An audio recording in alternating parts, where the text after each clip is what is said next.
चलिए आज हम लोग वर्क एनर्जी पावर में हम लोग का वर्क एनर्जी पावर का लगभग ये थर्ड सीरीज है जिसमें हम लोग पावर को अब पढ़ेंगे। वर्क को पढ़ चुके हैं, एनर्जी को पढ़ लिया, पावर को पढ़ते हैं। पावर क्या है? Rate of doing work. बचपन से यही पढ़ते आ रहे हैं कि पावर क्या है? रेट ऑफ डूइंग वर्क, यानी काम करने का स्तर। ये काम करने का जो स्तर होता है, rate of doing work is known as power. और पावर जो होता है, क्योंकि इसमें ना ही डायरेक्शन से, इसको डायरेक्शन से तो कोई मतलब होता नहीं है। पावर हम लोग किधर भी लगा सकते हैं, इधर भी डायरेक्शन में, इस तरफ कहीं पे भी। तो पावर को डायरेक्शन से मतलब नहीं होता, इसलिए ये क्या है कि स्केलर क्वांटिटी है। डायरेक्शन से मतलब होता नहीं, स्केलर क्वांटिटी हुआ। The rate of doing work with respect to time is known as power. तो पावर का सिंपल फॉर्मूला क्या हो गया? वर्क बाई टाइम, यानी वर्क डन,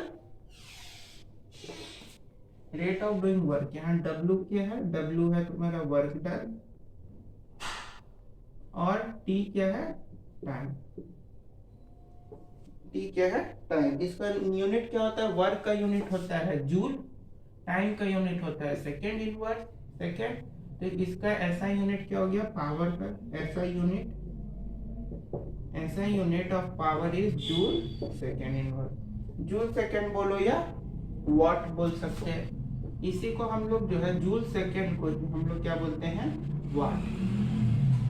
क्या बोलते हैं? वाट, जिसको कि डब्ल्यू, वाट को कैपिटल डब्ल्यू से डिनोट किया जाता है और पावर को कैपिटल पी से। बात समझ में आ गई? ये 1 watt is equal to 1 joule second inverse.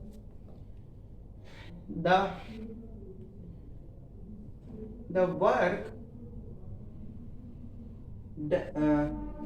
1 joule of, if 1 joule of work is done in 1 second, if 1 joule of work is done in 1 second, then the power is 1 watt। यानी एक joule of work को 1 second में करने में, यानी 1 second में 1 joule of work को करने में जितना पावर होता है उसको हम लोग 1 वाट बोलते हैं। उसको क्या बोलते हैं? 1 watt. 1 joule of work doing in 1 second is known as 1 watt power. बात समझ में? इसका बिगेस्ट यूनिट क्या होता है? किलोवाट। बिगेस्ट यूनिट क्या होता है? किलोवाट। तो 1 किलोवाट इज इक्वल टू 1000 वाट के बराबर होता है। बिगेस्ट यूनिट इसका किलोवाट होता है। जैसे हम लोग के घर में जो बिजली बिल आता है वो सब इसी में आता है, किलोवाट में। ठीक है, किलोवाट।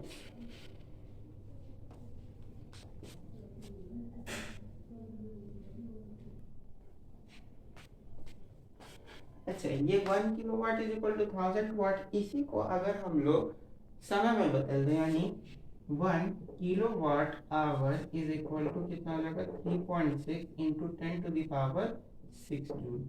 1 किलोवाट आवर कितना होता है? 3.6 इंटू 10⁻6 जूल के बराबर होता है। अच्छा, एक चीज देखो, पावर को हम लोग डिनोट करते हैं वर्क बाय टाइम से, वर्क बाय टाइम। और वर्क को हम लोग लिख सकते हैं force into displacement by time. और ये S बाई टी क्या होता है? V, यानी फोर्स इंटू वेलोसिटी। तो पावर का एक और फॉर्मूला आया, F vector dot V vector. तो इस फॉर्मूला से पावर का एक ये भी फॉर्मूला दो वो आ गया आपके सामने। बात समझ में आ गई?